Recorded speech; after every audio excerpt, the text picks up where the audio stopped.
जगमो है जाल को मेला उड़ जाए हंस, संसार में कोई किसी का नहीं है, इसलिए तुम वापस लौट जाओ।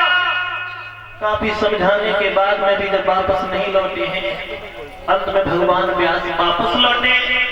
सूत ही महाराज शौनकादि ऋषियों को समझा करके प्रश्न कर दिया, प्रभु इस कलयुग में सबसे पहला श्रोता कौन था?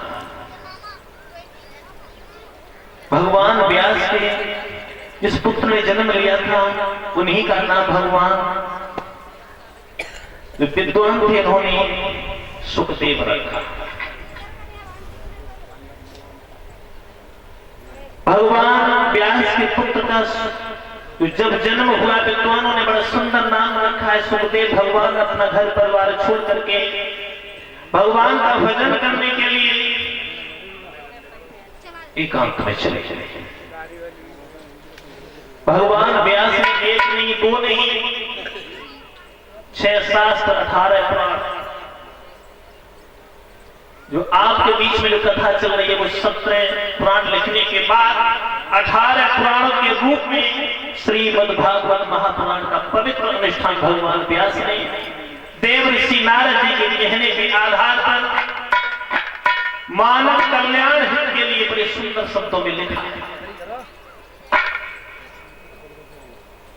शौनकादि ऋषियों से प्रश्न कर दिया, प्रभु इस श्रीमद् भागवत महापुराण का जो पवित्र अनुष्ठान है इस कलयुग में सबसे पहला श्रोता कौन बना है? बड़ा सुंदर प्रश्न किया है, जवाब दिया है कि ईश्वर आपने मानव कल्याण के लिए बड़ा सुंदर प्रश्न किया है। अब मैं आपको विस्तार से बताता हूं इस कलयुग में सबसे पहला श्रोता कौन बना। सूत ही महाराज शौनकादि ऋषियों को समझा करके बोले हैं कि हे ऋषि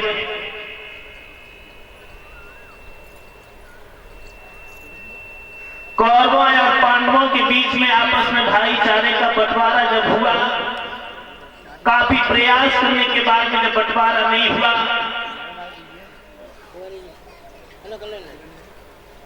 यहां तक हुआ है भाई भाई एक दूसरे के खून के प्यासे बन रहे हैं।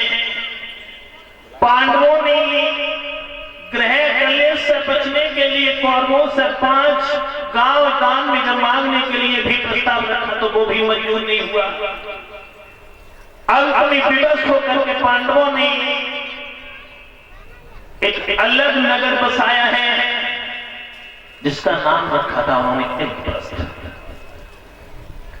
इसे आज हम आप सब लोग दिल्ली के नाम से जानते हैं। और ध्यान रखना महाराज परीक्षक, जब कोई भाई बहन अपना घर नया बना करके तैयार करता है तो गृह प्रवेश के नाम पर अपने घर परिवार रिश्तेदारों को बुलवाते हैं। ठीक उसी प्रकार से 5 पांडवों ने जब अपने इंद्रप्रस्थ को तैयार किया है, यज्ञ हुआ उसमें, और उस यज्ञ में पांडवों की तरफ से सभी के लिए पत्र भेजे। उस यज्ञ में कौरवों की तरफ से शामिल होने के लिए दुर्योधन पहुंचा। लेकिन याद रखना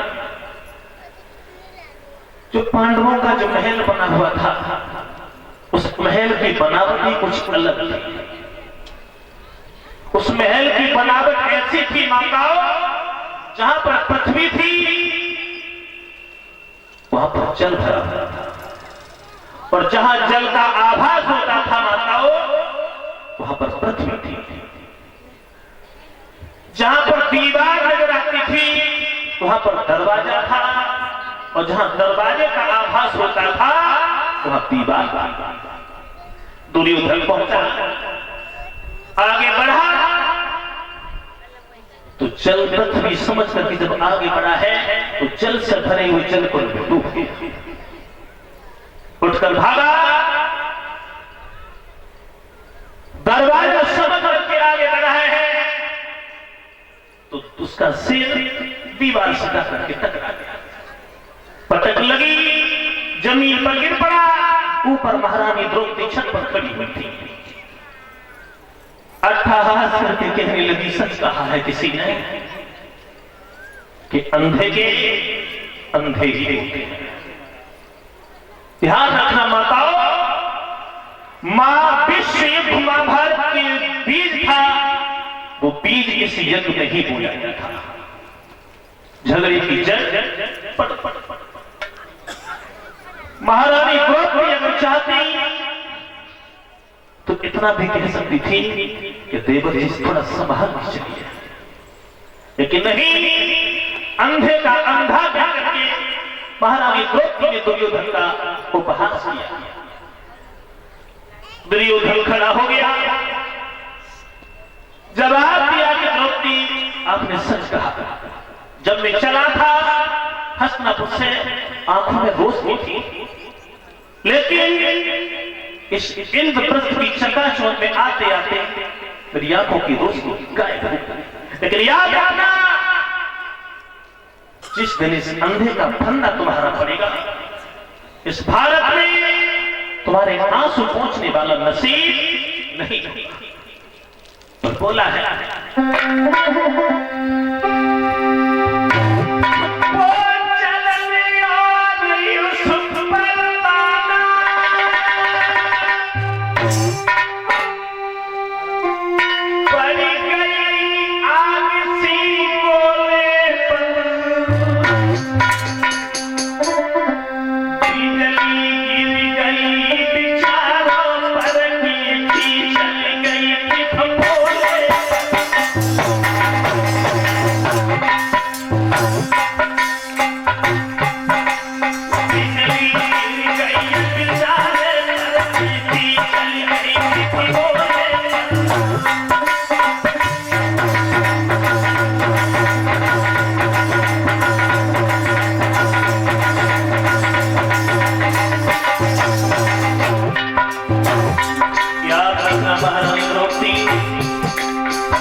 फंदा तुम्हारे ऊपर पड़ेगा, भारत में आंसू पहुंचने वाला कोई नसीब नहीं।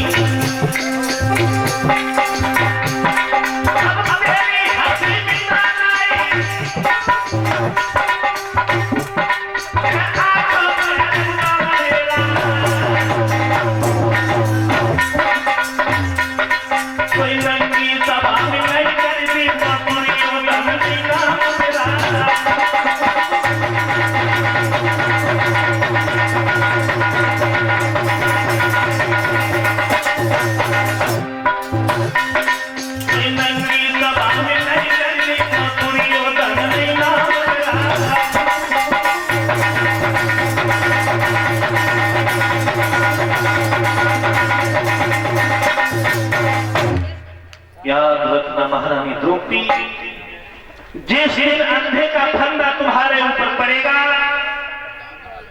उस दिन तुम्हारे आंसू पहुंचने वाला भारत में नसीब नहीं। इतना कहकर के दुर्योधन निकल गया, वापस हस्तिनापुर पहुंचा। और जब वापस हस्तिनापुर जब पहुंचा है,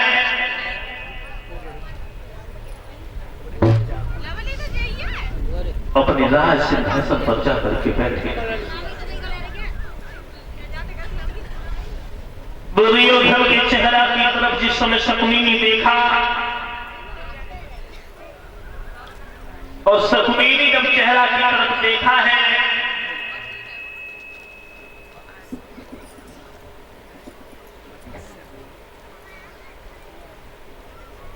बड़ी सुंदर शब्दों में मामा शकुनी ने जवाब दिया, दुर्योधन क्या बात है, अभी कुछ समय पहले मैंने देखा था कि तुम्हारे चेहरा चमक रहा था, लेकिन अब मैं देख रहा हूं कि तुम्हारे चेहरा पर उदासी के चिन्ह साफ दिखाई दे रहे हैं। क्या बात है, क्या हुआ? मन महसूस करके दुर्योधन ने जवाब दिया, मामा कुछ मत पूछो, गजब हो गया। क्यों? अपना समझ करके मैं पांडवों की सभा में गया था, लेकिन द्रौपदी अंधे का अंधा कह करके मेरा अपमान किया है। और जवाब दिया, मामा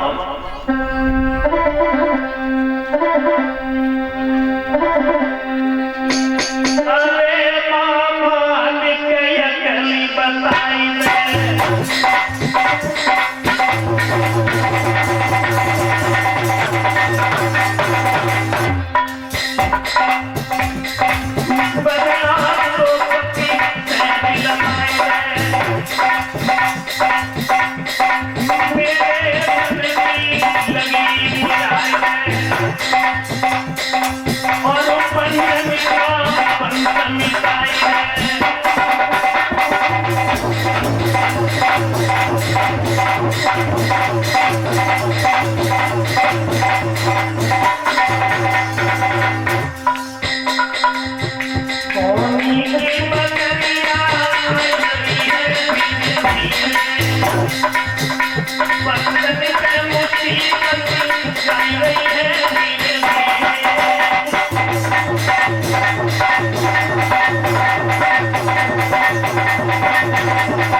संकट की घड़ी पांडवों के ऊपर आज बैठी।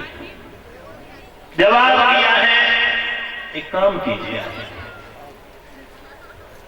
कोई बड़ी बात नहीं है, पांडवों के अपने को अपने यहां पर बुलाओ, और जब पांडव तुम्हारे घर में आ जाए